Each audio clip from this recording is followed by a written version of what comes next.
Et salut les amis, on se retrouve pour quelques vidéos. Les gars, va falloir m'expliquer parce qu'il s'est passé encore quelque chose d'ultra chelou. Tous ces derniers temps, avec tout ce qu'on a appris, avec les élites et tout ce qui se passe de très très bizarre. Là, il y a une scène ultra chelou qui a été enregistrée. Regardez, en fait, ce qui se passe, c'est qu'elle a fait son entrée sur scène dans un œuf et ça, c'est un signe très très puissant. Un signe très connu chez les élites. En gros, ça fait vraiment référence à des choses qui se passent très très bizarres. Vous allez voir que le problème, c'est pas ça, c'est qu'en fait, quand on a regardé les images de l'entrée de Lady Gaga, on s'est aperçu de quelque chose d'extrêmement bizarre. Regardez, en fait, les gens qui portaient l'œuf ont commencé à avoir des cornes, comme vous voyez, qui sont en train de pousser. Cette vidéo ne peut pas être de l'IA, je vous vois déjà venir à dire que c'est de l'IA ou quoi, parce qu'elle a été enregistrée en 2022 quand l'IA n'existait même pas. D'autres personnes essaient de se rassurer en disant que c'est un montage ou quoi, à part que le problème c'est qu'en fait quand on voit au début de la scène, il n'a pas de corne. En fait on voit vraiment la corne pousser au fur et à mesure qu'il avance avec l'œuf. Donc en fait vraiment je sais pas ce qui se passe, je sais pas ce qu'ils font les élites ou quoi, mais il se passe quelque chose de très bizarre dans ce monde. Essayez de me dire comment vous expliquez ça, parce que moi j'ai vraiment aucune idée et j'avoue ça me fait pas mal peur. Surtout avec tout ce qu'on a appris en ce moment sur les stars américaines et plutôt les gens qui ont C'est vrai que déjà que tous ces gens font des actes assez chelous, en plus là ils font du symbolisme très chelou. Après je sais pas si c'est vrai ou pas ces images en montrant qu'une corne pousse ou pas, mais ça va se poser des questions quand même. Vu que c'est l'année des dingueries, on continue les amis. Âme sensible, s'abstenir. Dans cette vidéo, on voit des agents des FBI, ça se passe à Détroit aux États-Unis, perquisitionner une entreprise qui s'appelle International Biological. Officiellement, ils sont censés fournir des corps à la science. Mais une fois sur place, ils découvrent des restes d'humains dans des boîtes, des tonnes de boîtes, avec des appareils pour découper les corps. Et bien sûr, ils se rendent compte qu'ils font du trafic illégal d'humains. Des familles auraient cru enterrer leurs proches, incinérer leurs proches, et ils se retrouvent dans des boîtes. La question c'est, que font-ils de ces corps? Où vont-ils? J'ai mon idée, je suis sûre que vous aussi. Il y a quelques jours, je vous ai posté une vidéo à propos de ça. Vous avez la réponse, les amis. Là c'est quand même chaud en vrai, je me dis que on pense enterrer nos morts et ça se trouve en fait les gens les récupèrent et font des choses assez horribles avec. Enfin, c'est dur à imaginer quand même je trouve, mais faut le voir en vrai, parce que faut le voir. Qui a suffisamment de coronets pour coller une baffe au Rothschild? Parce que les révélations du dossier Epstein sont une baffe au Rothschild, c'est indéniable. Ils apparaissent 2000 fois. D'ailleurs, ils sont en train déjà de faire nettoyer leur présence dans ces dossiers. Alors, les Rothschild, qui sont les ennemis jurés de Vladimir Poutine, accessoirement, ça tout le monde le sait, notamment avec les fortunes qu'il leur a fait perdre en nationalisant Yukoil, le pétrole russe, donc qui était dans les mains de Khodorkovsky. Et Khodorkovsky donc avait mis Yukoil entre les mains de Jacob Rothschild, enfin Jacques Rothschild, si jamais il était en prison. C'est ce qui s'est passé puisque Khodorkovsky a fini en prison. D'ailleurs, en Occident, je pense qu'ils se disent même qu'ils font tourner la baraque comme ils le souhaitent et qu'ils peuvent fumer n'importe qui. Ce qu'ils ont plus ou moins fait jusque-là. Le seul qui leur résiste vraiment, c'est Poutine. Poutine, ils peuvent rien faire contre lui. Ça fait 20 ans qu'ils essayent médiatiquement tous les coups d'État, les trucs, mais à chaque fois, ça foire. Donc c'est sûr que des mecs qui se sont fait Napoléon, a priori, ils se disent qu'ils sont chez eux en France. Je pense qu'ils se disent même qu'ils font tourner la baraque comme ils le souhaitent et qu'ils peuvent fumer n'importe qui. Ce qu'ils ont plus ou moins fait.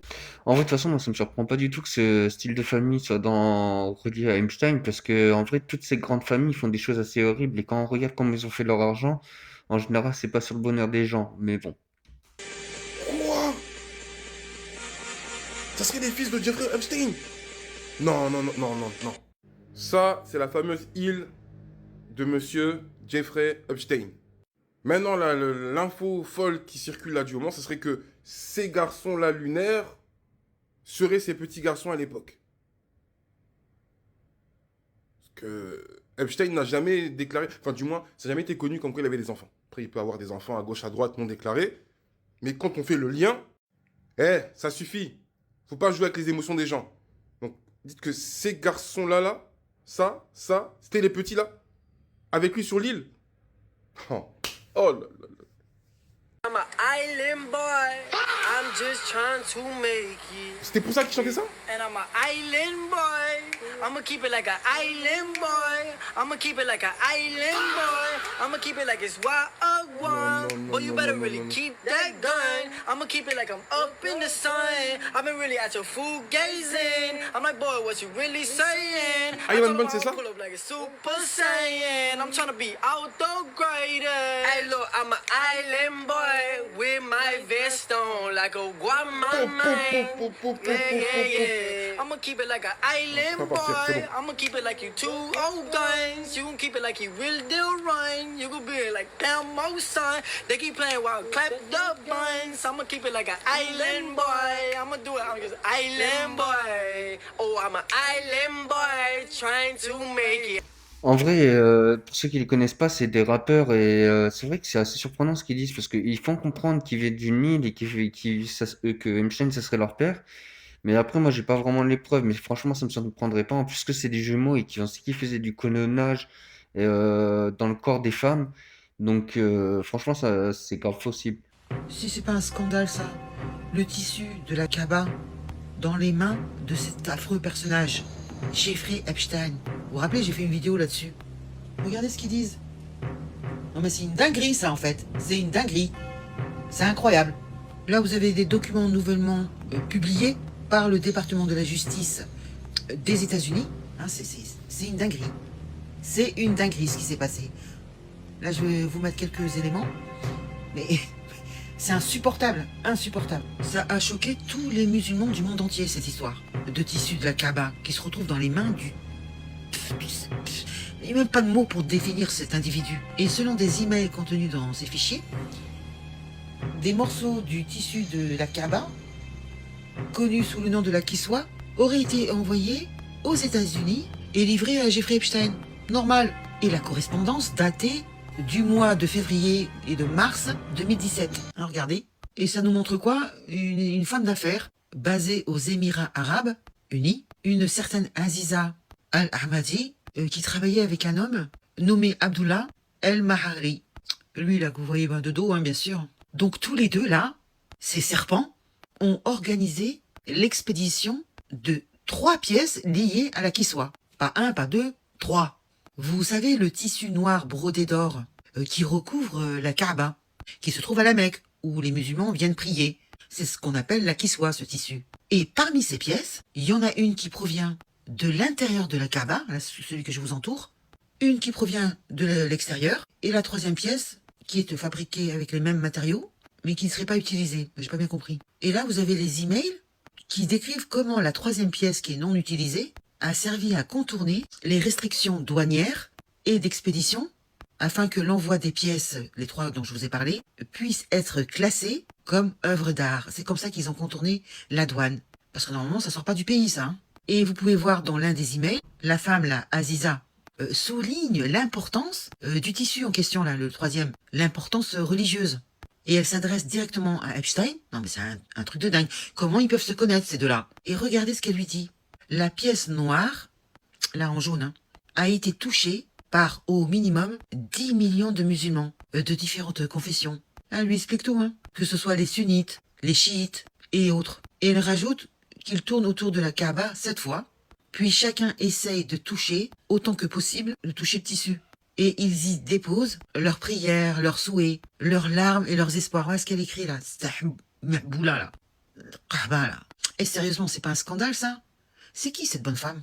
Et elle termine espérant que toutes leurs prières soient exaucées. C'est pas une dinguerie ça quand même? C'est un scandale absolu. Et regardez, c'est des mails qui viennent des dossiers déclassifiés par le ministère de la Justice aux États-Unis. C'est pas des bêtises hein, ce que je vous raconte. Donc la Kiswa, visiblement, c'est juste un tissu. Ça n'a pas de connotation, si j'ai bien compris, religieuse.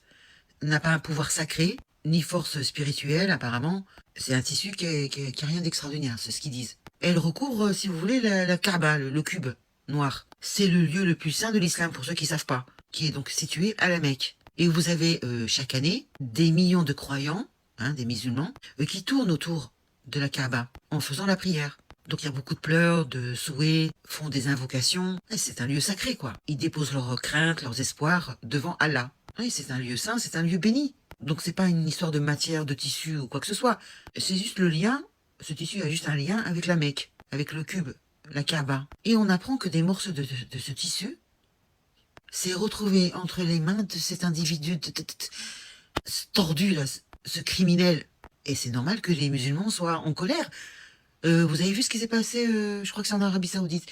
Ils demandent des comptes. J'ai vu une vidéo passer. Ils veulent des réponses. Comment ça se fait que ces tissus se retrouvent dans les mains de ce type-là? C'est la grande question. On sait pas. C'est incompréhensible. Je sais pas si c'est une vraie photo, mais apparemment oui. Je ne sais pas qui est le monsieur qui est à côté de Jeffrey. Voilà. Je savais pas que c'était aussi grand, hein, le tissu. Je sais pas quoi vous dire, les amis. Tout ça me dépasse complètement. Et vous, dites-moi dans les commentaires ce que vous en pensez. C'est ahurissant ce qui se passe, ce qui s'est passé. Tout le monde est dans le coup, mais il connaît tout le monde, ce type. C'est qui C'est qui Eh non, on va le savoir un jour ou l'autre, hein, c'est pas possible. N'oubliez pas de commenter, de liker et bien sûr de vous abonner, hein, pour des prochaines dingueries. C'est pas possible. En vrai, je comprends pas comment des tissus aussi sacrés, des objets aussi sacrés peuvent se retrouver dans ses mains alors que ce mec, c'est un chitanisé. En vrai, tout le mal qu'il a fait, il mérite même pas d'y toucher, il mérite même pas d'aller à la Mecque. Parce que normalement, il y a quand même des conditions assez particulières pour y aller, il faut des choses. Et le truc que je me demande, c'est à quoi ça lui sert ce tissu? Avec autant d'ADN, autant d'énergie, autant de spiritualité. À quoi ça leur sert? Et j'ai déjà entendu une fois qu'ils s'en servaient un peu comme tapis. Bon, après ça, je pense, c'est pour humilier tout ce qui est dans ce lot-là, parce que ces gens-là, ils ont pas peur de faire ces choses. Et ces gens-là, ça ne les dérange pas d'humilier les gens, donc je pense que c'est possible. Mais par contre, j'arrive pas à comprendre qu'est-ce qu'il fait avec. Et puis, ça prouve bien que ça soit dans les gouvernements, les grandes familles qui gèrent, que ça soit dans les religions, il y a des corrompus de partout. Et le pire, c'est qu'ils se servent de ça pour enfin, pour guider les gens. Donc, malheureusement, de nos jours, même de tout ça, faut se méfier.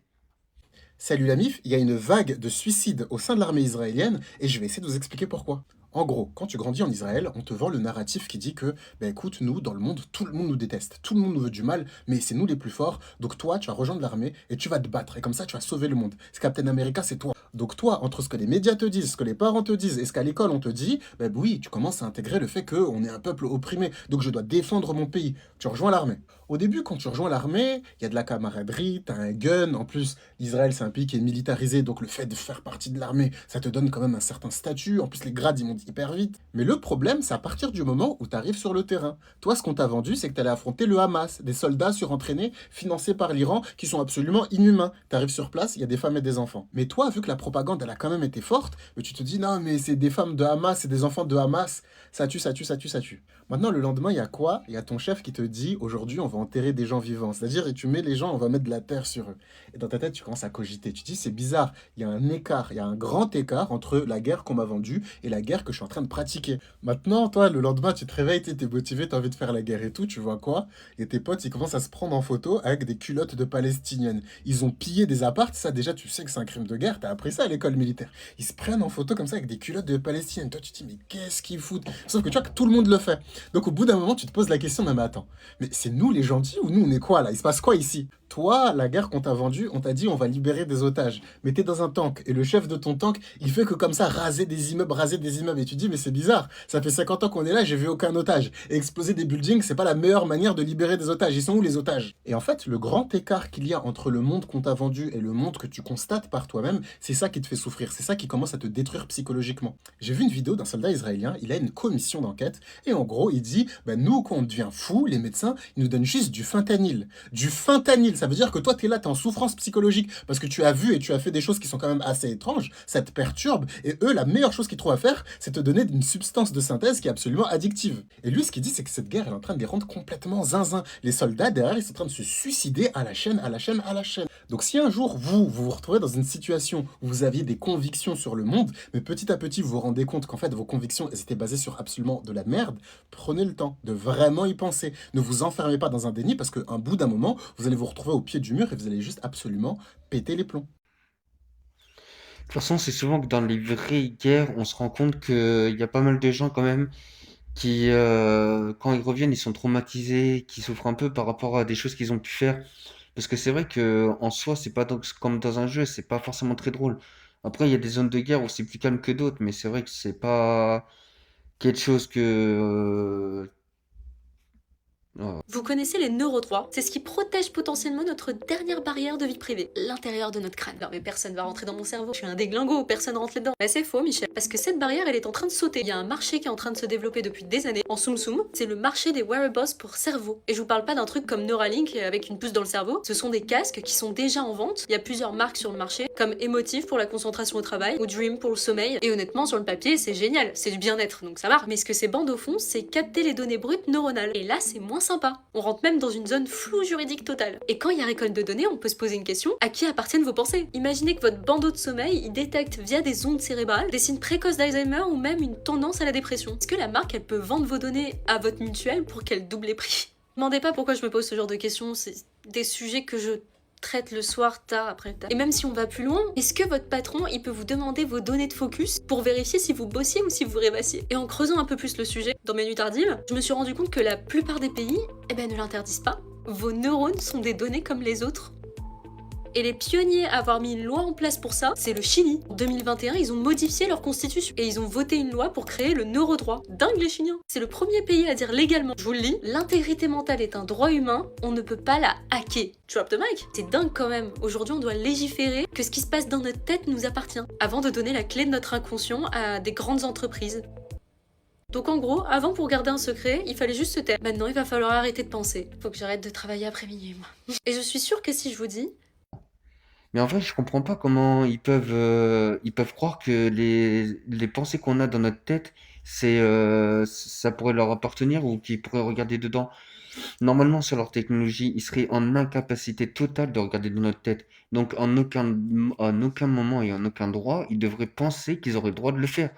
Même si, à part si quelqu'un lui dit oui. Mais autrement, ça leur appartient pas du tout. Et est-ce que, je redis la même chose, mais est-ce que si on leur fait, est-ce qu'ils vont pas péter les plombs quand on commence à regarder dans leur tête comme ça sans... Et on dit, bah ouais, mais non, mais ça nous appartient. Regarde, voilà pourquoi ils ont choisi Bad Bunny. Et tu vas voir que le succès a un prix. Et Bad Bunny le sait. À ton avis, pourquoi il n'a montré aucun sentiment lors de sa victoire aux Grammy Awards? The Grammy goes to Bad Bunny, Et tu vas voir qu'en réalité, il nous a envoyé plein de messages. Et d'abord, dans ce clip, on le retrouve enchaîné, pris au piège de son pacte. Mais attends, pour accéder au succès, il y a d'autres conditions. Et regarde bien cette vidéo. Comme tu vas le voir, au niveau de ses pieds, cela ressemble clairement aux pieds de Baphomet. Voilà. Mais également, tu vas voir que la posture, les pieds croisés, c'est la même chose, avec les chaises en feu derrière. Car promouvoir le diable fait partie des conditions. Ensuite, il y a ce fameux passage du rituel d'humiliation. Maintenant, vous avez compris pourquoi ils ont choisi Bad Bunny. Et dis-toi que Bad Bunny le sait très bien, avec tout le succès qu'il a eu aujourd'hui, il sait que la note sera très salée. Et toi, tu en penses quoi? Allez, salut. Après, c'est vrai que c'est curieux quand même sa réaction et j'avais pas vu par rapport au clip avant, mais normalement, on est censé être heureux quand on gagne un Oscar. Je suis Elodie, je suis psychologue et je voulais te parler des dossiers Epstein. La réalité à laquelle on nous confronte aujourd'hui, cette immensité d'horreur auquel on est confronté en tant qu'humain, devient tellement énorme et intolérable et insoutenable qu'il va y avoir un seuil de tolérance de plus en plus accru à l'ignominie. Tous ces dossiers ouverts au public aujourd'hui, qu'est-ce qu'ils disent finalement? C'est que tout ça, plein de gens le savaient déjà. Et aujourd'hui, on rend ça public pourquoi? Pas pour nous informer plus que ça, c'est pas le sujet. En réalité, c'est une manière aussi de nous préparer à développer notre seuil de tolérance à l'horrible. En fait, on va se rendre compte que finalement, les gens continuent à vivre leur petite vie comme si de rien n'était. Et à force d'être confrontés à l'horrible, notre seuil de tolérance à l'horrible augmente. Et on finit par ne plus réagir. Et c'est un petit peu ce qui est en train de se passer avec ces dossiers qui sont rendus publics. Finalement, on devient imperméable à toutes les horreurs qui se passent dans le monde. Toi, où se place aujourd'hui ton humanité? Es-tu capable de rester sensible à ce qui se joue et ne surtout pas devenir imperméable à l'horreur?